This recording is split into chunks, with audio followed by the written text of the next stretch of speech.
आज मैं आप लोगों के सामने तत्पुरुष समास को लेकर आया हूँ। जिस प्रकार से मैं आप लोगों को पहले समझाता हूँ, बताता हूँ, उसके लास्ट में आप लोगों को कुछ प्रश्न दूंगा, उसको आप लोग बनाकर बिल्कुल दिखाइएगा। पहले मैं केवल तत्पुरुष समास बता रहा हूँ, उसके बाद तत्पुरुष समास के अंतर्गत आता है नज्य तत्पुरुष समास, इसको भी बताऊंगा। तत्पश्चात मैं आप लोगों को कुछ प्रश्न दूंगा, उसको आप लोगों को दिखाना है। तो आइए हम देखते हैं तत्पुरुष समास। तत्पुरुष समास में मैंने बताया था कि समास में दो पद होता है, एक पूर्व पद होता है और एक उत्तर पद होता है। तो तत्पुरुष समास में उत्तर पद की प्रधानता होती है। किस पद की प्रधानता होती है? उत्तर पद की प्रधानता होती है। दूसरा है कि उत्तर पद को, अब उसमें दो पद होता है, उसमें हमको क्या करना है? उत्तर पद को एक प्रश्न के रूप में लेना है। अर्थात ये बोल रहे नियम कि उत्तर पद को प्रश्न के रूप में प्रयोग करने पर उत्तर पद को प्रश्न करना है किससे, और उसका जवाब कौन देगा? पूर्व पद देता है।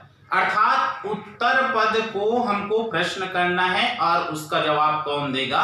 पूर्व पद देगा। तीसरा नियम यह है कि विभक्ति कारक चिन्ह का प्रयोग होता है।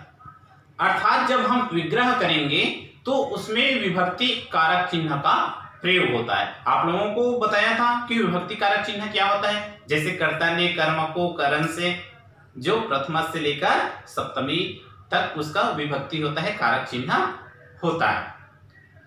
तो आइए देखते हैं इसका उदाहरण क्या है। जैसे पहला उदाहरण है संकट मुक्ता। संकट मुक्ता। तो अब मैं बोला था कि इसमें पूर्व पद होता है और उत्तर पद होता है। तो ये पूर्व पद हुआ और ये क्या हुआ? उत्तर पद हुआ। ये पूर्व पद हुआ और ये क्या हुआ? उत्तर पद हुआ। तो इसमें दो पद होते हैं और इसमें पहले बोल रहे हैं कि उत्तर पद की प्रधानता होती है। तो उत्तर पद की प्रधानता, यानी ये पूर्व पद हो गया और ये उत्तर पद हो गया, तो उत्तर पद की प्रधानता होगी, अर्थात मुक्त की प्रधानता होगी। फिर क्या बोल रहे हैं? उत्तर पद को प्रश्न के रूप में हमको करना है। अब इससे प्रश्न करना है, और अर्थात उत्तर पद से प्रश्न करना है और उसका जवाब कौन देगा? पूर्व पद देगा। तो देखते हैं आइए कि कैसे करना है प्रश्न।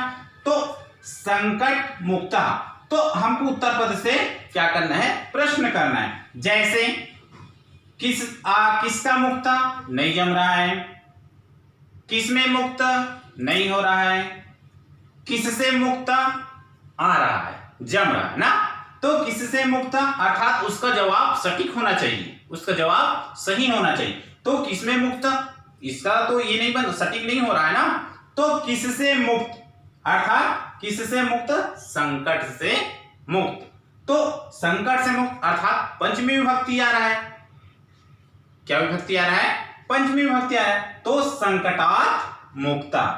तो संकटात् मुक्ता, किससे मुक्त? संकट से मुक्त। आया, समझ में आया ना। देखते हैं दूसरा उदाहरण देखते हैं। जैसे राम वचन, राम के लिए वचन, राम से वचन, राम पर वचन, ये नहीं आ रहा। राम का वचन, ये आ रहा है, हाँ ये आ रहा है। तो राम का वचन। अब देखो, राम का वचन कौन सी विभक्ति में आता है? षष्ठी विभक्ति में आता है। तो रामस्य वचनम, रामस्य वचनम, राम का वचन। आया समझ में? आ गया होगा, ऐसे आप लोग समझदार हो, आ गया होगा, है ना। तीसरा उदाहरण देखते हैं। कार्य कुशला। कार्य कुशला, किसके लिए कुशल? नहीं आ रहा है। किसका कुशल? नहीं आ रहा है। किस में कुशल? कार्य में कुशल, ये आ रहा है ना। हाँ आ रहा है, आप लोग भी समझ रहे। कार्य में कुशल, हम कोई भी बोलते हैं ना, हर कार्य में कुशल है यार, ये लोग ऐसे करके बोलते हैं ना। तो कार्य में कुशल, तो कार्य में कुशल सप्तमी विभक्ति आता है। तो कार्य कुशला, कार्य कुशला अर्थात कार्य में कुशल। इसके बाद मैं आप लोगों को अगले वीडियो में नज़्य तत्पुरुष समास बताऊंगा और उसके बाद आप लोगों को कुछ प्रश्न दूंगा, उसको आप लोग बनाकर दिखाइएगा।